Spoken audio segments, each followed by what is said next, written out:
अस्सलामुअलैकुम। I am doctor Mohammad Usman. कल हमारे वार्ड के अंदर काम कुछ ज़्यादा था, मैं पानी भी नहीं पी पाया। चलने फिरने का काम कुछ ज़्यादा था, तो रात को जब मैं थक के सोया तो रात के टाइम बहुत शदीद से मेरे ना जो काफ के मसल हैं उसके अंदर पेन हुई है। तो इतनी शदीद के अंदर पेन थी तो मैं उठ के बैठ गया। तो ये चीज़ बहुत ज़्यादा कॉमन है हमारे लोगों के अंदर, तो इस वजह से मैं इसको डिस्कस करना चाहता हूँ। ये वो चीज़ है जिसे हम कहते हैं पंजाबी के अंदर के पट्ठे से होते पट्ठा चढ़ गया, या हम कहते हैं कि जी नसां खिंचियाँ गई मेरियाँ।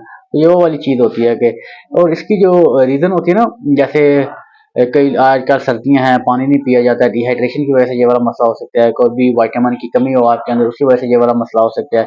आपको शुगर है, डायबिटीज़ हो, उसकी वजह से ये वाला मसला हो सकता है। तो ये चीज़ इस वजह से ज़्यादा कॉमन है, और आप लोगों ने भी कभी ना कभी एक्सपीरियंस की होगी। बहुत से लोग हैं जी जो कहते हैं कि मेरा पट्ठा चढ़ गया, मेरे पट्ठे के ऊपर पट्ठा चढ़ गया है, या मेरी नसां खिंचियाँ गई हैं। तो ये वो वाला मसला होता है।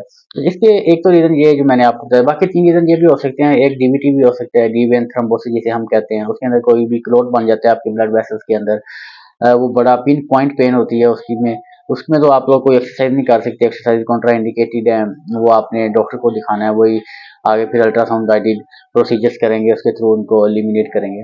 बाकी उसके बाद एक आता है कि जी आपका कोई बैक पेन का मसला हो, कमर का मसला हो, कमर में दर्द हो, वो आपका जो पेन है ना वो रेडिएट कर रहा होता है। वो आपको वैसे ही पता चल जाता है। अगर कमर का मसला है तो वो पेन ऊपर से नीचे की तरफ आ रहा होता है, तो आपको महसूस हो जाता है कि ये कमर का मसला है, उसकी वजह से ये वाला पेन रेडिएट कर रहा है। तो वो जब तक आप अपने कमर के मसले को ठीक नहीं करेंगे, उसकी मेडिसिन नहीं लेंगे, अगर 2 मोरों के अंदर कोई भी नर्व कंप्रेस हो रही है, उसकी वजह से पेन रेडिएट कर रहा है, उसके कोई ट्रीटमेंट नहीं कराएँगे, तो तब तक वो वाला जो पेन है ना वो ठीक नहीं होगा। ये जो मैं आपको बता रहा हूँ ये होता है, इसे हम कहते हैं नॉकटर्नल क्रैम्प्स कहते हैं, जो रात के टाइम पड़ते हैं ना। बहुत से लोगों ने एक्सपीरियंस किया होगा, रात को वो सो रहे होते थे, अचानक से जी पाँव के अंदर जो पाँव के अंदर जो काफ मसल होते हैं, हमें पंजाबी में कहते हैं कि कड़ल पै गया ना। मेरे माइंड में अभी वो वाला एक वर्ड आया कि कड़ल पै गया, पंजाबी में ये मोस्टली कहते हैं मसल्स के लिए। तो ये वाला मसला भी हो सकता है। तो इसका हम क्या कर सकते हैं, ये है कि अपने आप को वेल डिहाइड्रेटेड रखना है, पानी की कमी नहीं होने देनी है आपके अंदर। अपने डेली रूटीन के अंदर ना 8 से 10 गिलास पानी के आपने इंटेक जरूर किया करने हैं। तो डिहाइड्रेशन की वजह से ये वाला मसला बहुत ज़्यादा कॉमन है। जो विटामिन सी की कमी है उसकी वजह से ये वाला मसला कॉमन है। उस दिन मैं थोड़ा बिजी था, मैं पानी का इंटेक नहीं कर पाया, जिसकी वजह से ये वाला मसला हो गया। तो कभी भी आपने डिहाइड्रेटेड नहीं होना। आपने अपने पानी के गिलास आपने पीते रहना है, कोई आधे घंटे के बाद 1 घंटे बाद पानी के गिलास नहीं। कोई मल्टीविटामिन की आप टैबलेट भी लें अगर आपको अपने अंदर कोई कमी विटामिन की महसूस हो रही होती है।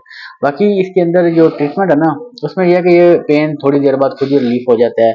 उसमें यह है कि आप जो आपके मसल होते हैं, 2 बड़े इंपॉर्टेंट मसल होते हैं यहाँ पे, गैस्ट्रोनीमियस और सोलियस के नाम से। उन्हें आपने नीचे से ऊपर की तरफ ना मसाज करना होता है, ऐसे करके ऊपर की तरफ लेके जाएंगे। जब मसाज करेंगे तो उससे भी आपकी पेन काफ़ी हद तक बेहतर हो जाएगी। जब आप मसाज कर रहे होंगे, थोड़ा सा इनके पाँव के ऊपर वजन डालेंगे, तो आपकी जो पेन है ना वो रिलीफ हो जाएगी। बाकी जो और कारीज की वजह से जो पेन हो रही होती है ना, जैसे डीवीटी का मैंने आपको बताया कि डीप वेन थ्रोम्बोसिस क्लॉट बन जाता है ब्लड वेसल्स के अंदर, तो उसके अंदर आपने कोई भी एक्सरसाइज नहीं करनी। एक्सरसाइज उसके अंदर कॉन्ट्रा इंडिकेटेड है। डीवीटी के अंदर आपने एक्सरसाइज नहीं करनी है। आपका आपका जो बैकबोन की वजह से पेन रेडिएट कर रहा होता है नीचे में, उसकी उसमें भी कोई एक्सरसाइज नहीं करनी जब तक आपको कोई भी डॉक्टर रिकमेंड नहीं करता। तो अपनी तरफ से कोई भी एक्सरसाइज नहीं करनी इसके अंदर। अच्छा, अगर कई दफ़ा अगर आप अपने मसल्स का ओवर यूज़ करते हैं तो उसकी वजह से भी ये वाला पेन होना शुरू हो जाता है। क्योंकि लैक्टिक एसिड जो है ना वो कम्युलेट हो जाता है मसल के अंदर। जब आप रात को थके हारे सोते हैं तो लैक्टिक एसिड कम्युलेट होता है, उसके ब्रेकडाउन की वजह से ये वाला भी जो पेन है ना वो भी स्टार्ट हो जाता है। तो ये कुछ चीज़ें थी जो मुझे आपके साथ शेयर करनी है। ये वाला जो मसला होता है, जो कुड़ाल पै जाना या पट्ठे के ऊपर पट्ठा चढ़ जाना, या जैसे हम नसें चढ़ जाना, ये बड़ा कॉमन होता है लोगों के अंदर। तो कभी ना कभी आपने भी शायद एक्सपीरियंस किया हो। तो इसका ट्रीटमेंट बड़ा सिंपल है, एक्सरसाइज करें, अपने आप को वेल हाइड्रेट रखें, विटामिन की टैबलेट्स लें, या वैसे फ्रूट्स वगैरह खाएं, ग्रीन लीफी वेजिटेबल यूज़ करें।